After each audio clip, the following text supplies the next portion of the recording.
बाळ, फ्रीजमधून श्रीखंड काढ ना. आम्ही पूर्वी घरीच बनवायचो श्रीखंड. त्याची चवच वेगळी होती. आता काय सगळं रेडीमेड. आजी, हे श्रीखंड खाऊन बघ. आज तुझ्या आईनं घरीच बनवलं की काय? हे आहे गोकुळचं श्रीखंड. अगदी जिभेवर रेंगाळणार. जिभेवरच नाही तर मनावरही रेंगाळणार. गोकुळ श्रीखंड, मनावर रेंगाळणार.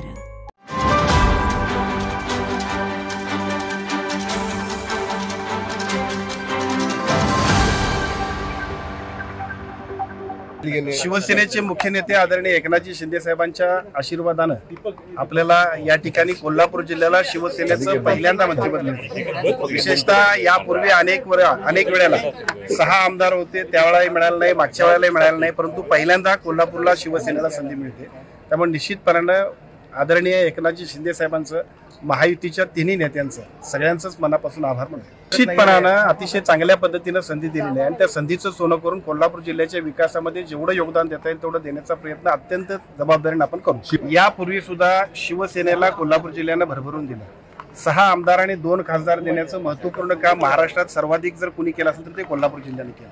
परंतु त्या तुलनेनं या सगळ्या कामाची योग्य मूल्यमापन झाले नव्हतं. परंतु आदरणीय एकनाथजी शिंदे साहेबांनी अत्यंत चांगल्या पद्धतीने दिलेल्या या संधीमुळे निश्चितपणानं कोल्हापूर जिल्ह्यातल्या शिवसेनेला अधिक भक्कम करण्यासाठी खूप चांगल्या पद्धतीनं एक नवीन संधी प्राप्त झाली. तिच्या गळती संदर्भातलं टेंडर फायनल झालेलं आहे, त्याचं काम सुरू होईल. ज्या काही त्रुटी असतील त्या त्रुटी तात्काळ पूर्ण करण्याबद्दल आताच सन्मान्य मुश्रीफ साहेबांनी आम्ही त्या मित्रांशी बोललेलो आहे. आजचा हा कार्यक्रम आटोपल्यानंतर ताबडतोब त्याच्याबद्दल योग्य त्या उपाययोजना केल्या जातील.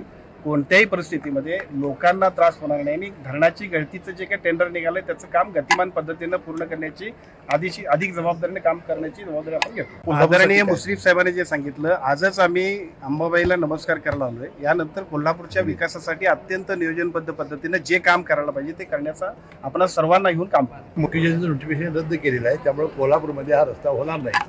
त्यांनी सांगितलं की सांगलीपर्यंत रस्ता होईल, म्हणजे लोकांची त्याची तक्रार नाही तिथंपर्यंत होईल. त्याच्या पुढे जो आता मार्ग गोव्याला जातोय तिथं त्याला जोडणार आहेत. नाही, पहिल्या टप्प्यामध्ये शक्तीपीठ व्हावा यासाठी धावपळ करणारा मी होतो. परंतु ज्या वेळेला शेतकऱ्यांचा विरोध होतोय, आपल्या लोकांचं नुकसान होतंय, मुळात लँड होल्डिंग कमी असल्यामुळे शेतकरी अतिशय अस्वस्थ होते. त्यामुळे साहजिकच आपल्या लोकांसाठी विकास व्हायला पाहिजे, पण विकास होत असताना आपल्या माणसांचं नुकसान होऊ नये ही सुद्धा जबाबदारी लोकप्रतिनिधी म्हणून आमची आहे. त्यामुळे जे मुश्रीफ साहेबांनी सांगितलं ते नोटिफिकेशन रद्द करण्यासाठी मुख्यमंत्र्यांकडे वारंवार आम्ही सगळ्यांनी मागणी केली आणि त्याच्यानंतरच हा विषय रद्द झालेला आहे.